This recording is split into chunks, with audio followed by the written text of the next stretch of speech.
Alors, moi, ma question, en fait, je suis médecin de famille à Cowansville en pédiatrie sociale. Donc, dans une petite ville, mais dans une grande région rurale dans les montagnes, en fait.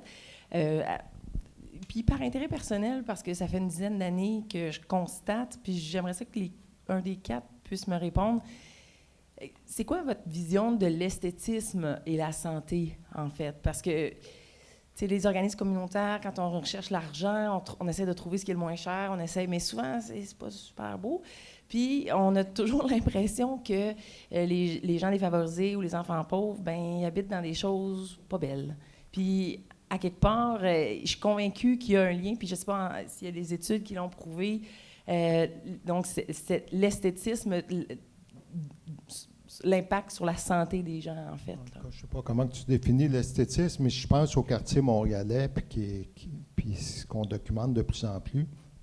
Il y avait une conférence à McGill de chercheurs de Santé Canada, Villeneuve, qui faisait lien entre le verdissement et la santé mentale. Ça, c'est de plus en plus bien quantifié. On a des recherches, des publications, puis je trouve ça extrêmement intéressant. Ce que je vois à Montréal en termes d'esthétisme, c'est la culture, c'est les murales sur les édifices, les dessins. C'est le groupe MU qui embellit les quartiers comme ça.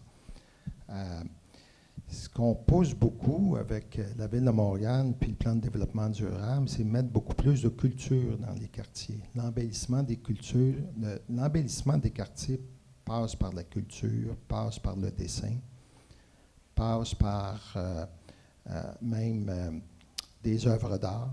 J'ai vu, il y a des villes qui, Barcelone est un exemple, qui valorise beaucoup l'esthétisme par l'œuvre d'art dans les quartiers. On dit que Montréal, c'est la ville du design, mais je pense qu'on pourrait en faire beaucoup plus. Et je suis convaincu qu'il y a un lien entre ça et le bien-être physique et mental des enfants et de la population. Tout à fait. Pourquoi ce manque flagrant de couleurs?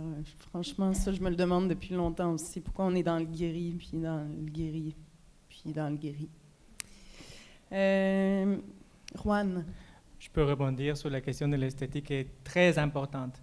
En fait, je peux vous avouer le drame de l'aménagement de l'urbanisme qui cherche depuis ses origines, justement l'esthétique de l'ordre.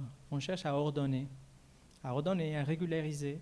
Et si vous voyez notre imaginaire d'un bon milieu de vie pour avoir une famille, élever des enfants, c'est un milieu régulier. Cherchez plus, vous allez trouver une petite maison détachée avec une belle cour, pareille à celle du voisin. Donc des milieux homogènes. Et on est dans cet imaginaire en fait très puissant, et il y a des sociologues qui l'ont retracé dans le cinéma québécois, puis on peut aller au-delà de notre culture québécoise.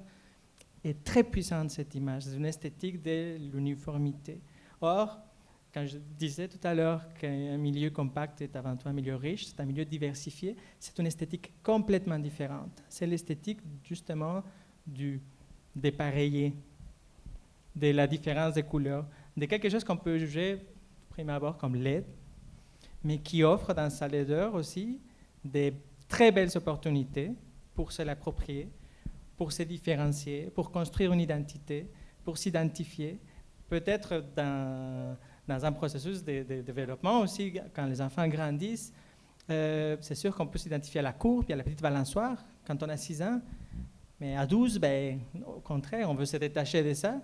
Donc, des milieux de vie mixtes offrent ça aussi, cette diversité esthétique, puis en fait, un peu le risque dont on parlait au tout début, le risque du non-contrôle, de l'incertitude. Je suis tellement contente de votre question. Je trouve ça primordial. J'ai eu la chance, il y a 6 ans, de vivre une année à Berlin. Et j'ai appris énormément des Allemands, puis aussi des Scandinaves, sur la façon dont ils organisent leur univers pour que ça soit esthétique et agréable. Et avec cette interaction dont Juan parlait. Je vais revenir dans 2 secondes, mais Une des choses qu'on a trouvées dans notre recherche, puis là dans la littérature, c'est que à cause de cette peur du risque chez les enfants, surtout dans les cours d'école puis dans les parcs, on a fait en sorte que les modules qui existent sont plates. Ils sont unidimensionnels, on peut faire qu'une chose avec. Les surfaces sont faites pour que les enfants aillent pas mal s'ils tombent. C'est plate. Parlant de non-esthétique, c'est pas beau, c'est plate, c'est ennuyant. Donc, enlevez tout ça, puis mettez quelque chose qui est plus interactif, avec lequel on peut construire des affaires.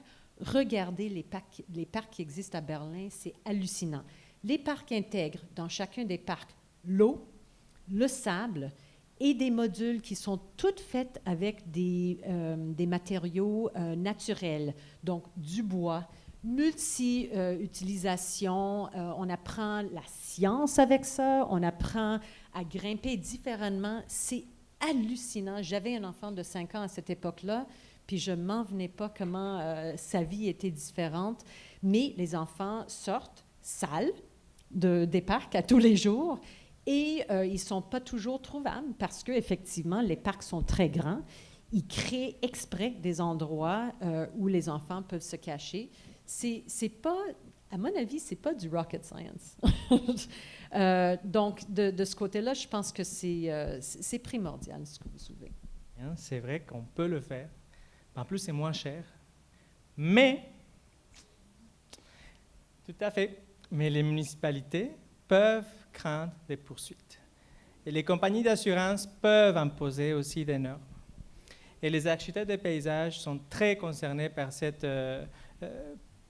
situation dans laquelle il y a une énorme pression pour évacuer le risque.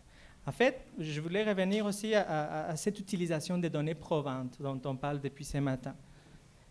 C'est vrai, les enquêtes auprès des parents nous disent qu'un déterminant de leur choix de mode de déplacement pour leurs enfants est la peur d'un accident routier. C'est vrai. Mais qu'est-ce qu'on fait? Comment on l'interprète? Est-ce que comme aménagiste, on prend du coup la décision de, bon, on va orienter tous nos efforts pour rassurer le plus possible les parents en évacuant les risques? Bien, triste nouvelle, on ne peut pas l'évacuer. Le risque, il sera toujours là. En fait, peut-être une manière plus sage d'agir comme praticien en aménagement est de créer des milieux dans lesquels les enfants apprennent progressivement à gérer les risques. Autrement dit, aménager des milieux dans lesquels on puisse appuyer les parents dans leur pédagogie de l'autonomie, dans leur transfert d'autonomie à l'enfant. Et les aider finalement à faire ce qui est vraiment leur obligation morale, qui n'est pas tant de protéger l'enfant. Notre devoir comme parents est plutôt de faire tout pour que notre enfant n'ait plus besoin de notre protection. Et donc, quel type d'aménagement? Bien, un aménagement dans lequel l'enfant puisse être exposé progressivement à des situations graduellement plus complexes pour être en mesure un jour de négocier les situations les plus à risque, comme nous le faisons aujourd'hui en essayant de traverser la voie ferrée, quand on arrive un petit peu en retard à 9h. Voilà. Merci, Erwan. On a un commentaire ici de M. Eastwood. Des fois, je me pose la question, justement, Erwan, par rapport à ce que tu dis. Oui, rendre nos enfants plus autonomes, mais on est dans une société qui aussi nous... même en tant qu'adultes, on a de moins en moins de liberté. Donc, comment, ne serait-ce que traverser sur une rouge quand il se passe absolument rien dans la rue, puis on pogne une étiquette en marchant? Je veux dire, à un moment donné, il faut... Fait qu'il y a comme une culture aussi, il y a comme une... De plus en plus, on a de moins en moins d'autonomie en tant qu'adulte. Comment on le transfère ça à nos enfants? Est-ce qu'on le sait encore, c'est quoi avoir une autonomie? Si je soulève ça comme ça. On avait un commentaire ici de M. Eastwood, je pense qu'il voulait... Allez-y, sans problème. Thank you very much. Merci beaucoup. Je m'appelle John Eastwood, je suis pédiatre et je viens de la Nouvelle-Zélande et je travaille maintenant en Australie. En tant qu'étudiant, j'ai pu étudier à Uppsala avec un médecin, je pense, qui est mort il y a 3 ans. Il était en fait fondateur de la prévention des blessures des enfants ensemble avec la Croix-Rouge Il a fondé le comité de prévention des blessures des enfants en 1954.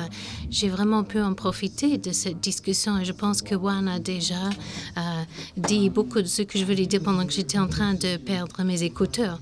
C'est très complexe. On a besoin d'avoir en fait une approche transversale. On a besoin d'avoir des données, de la recherche sophistiquée, bien fondée et des très bons plans solides.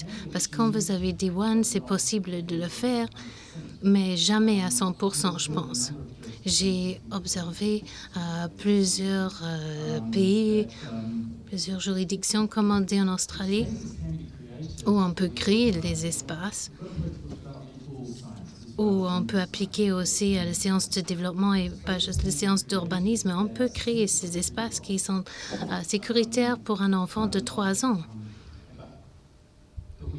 Mais on sait qu'un enfant de 5 ans va essayer de grimper dans les arbres ou sur la clôture, donc il faut devenir plus sophistiqué. On peut parfois avoir une approche graduée avec les barrières physiques, par exemple avec les ais. Le parent peut observer l'enfant plus âgé et en même temps surveiller l'enfant le plus petit. Mais il y a plus de risques quand on parle des routes. Je ne suis pas un ingénieur de route, mais plutôt dans ma carrière, j'ai vraiment fait la défense des idées d'avoir des mesures de contrôle pour contrôler la vitesse. Et ça devient difficile pour les sociétés à accepter, par exemple, les zones de vitesse limitées à 30 km. Dans plusieurs villes où j'ai habité, on a pu réaliser ce but. On a commencé à 60, puis 50, puis on l'a réduit à 40 et même à 10 km/h. Donc, on peut avoir des zones comme on voit par la fenêtre, ou ça pourrait être des zones juste pour des piétons. Comme ça, nos enfants de 10 et 12 ans, on se rappelle quand nous, on avait 10 et 12 ans, on pouvait explorer des très grands espaces, des vieux bâtiments, les bateaux qui avaient été laissés en ruine, les arbres, les falaises. Si seulement nos parents avaient su ce qu'on était en train de faire, n'est-ce pas? Mais on ne peut jamais rendre tout complètement sécuritaire. En tant que pédiatre qui étudie la prévention des blessures depuis à peu près 30 ans, et j'avais un collègue qui travaillait dans la santé publique qui pensait qu'on était en train de baisser des normes pour l'équipement de jeu et en même temps on avait l'obésité, donc il y avait un conflit entre la réduction d'activité et le besoin de faire plus d'activité, mais j'ai fait un compromis, je dis c'est bien d'avoir des os cassés mais pas des cerveaux cassés. Donc qu'est-ce qu'on peut accepter comme blessure dans la société et quelles sont les blessures non acceptables? Par exemple, on ne veut pas accepter des noyades dans notre société. La dernière fois, quand je me suis rendue à Stockholm, j'étais contente de voir qu'il y avait beaucoup de mesures de protection tout le long de la rive. Il y avait des petits bateaux, des petits canots gonflables pour aller sauver des gens s'ils tombaient dans la rivière. Donc, je pense que la science a un rôle important à faire. Il faut trouver un bon équilibre, je pense, entre les deux. Merci beaucoup. Je m'appelle Catherine Gros, je suis infirmière. Je viens de la position des cliniciens, des intervenants de la santé.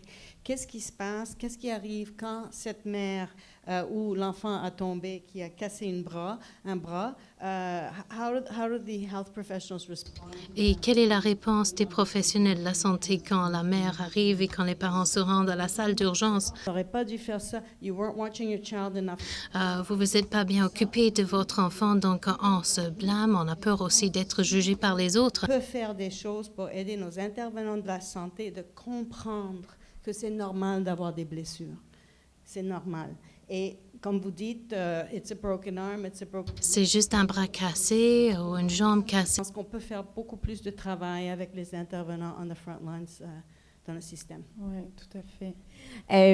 Bien, ce ne sera peut-être pas l'opinion la plus populaire du café, mais je comprends beaucoup les parents en tout cas, je vais prêcher pour ma paroisse là, à Hochelaga-Maisonneuve, de ne pas vouloir que le parc il soit un petit peu dangereux ou que l'enfant apprenne au parc, parce que l'enfant, il va en prendre 10 des risques en traversant chaque rue qu'il allait traverser avant d'arriver au parc.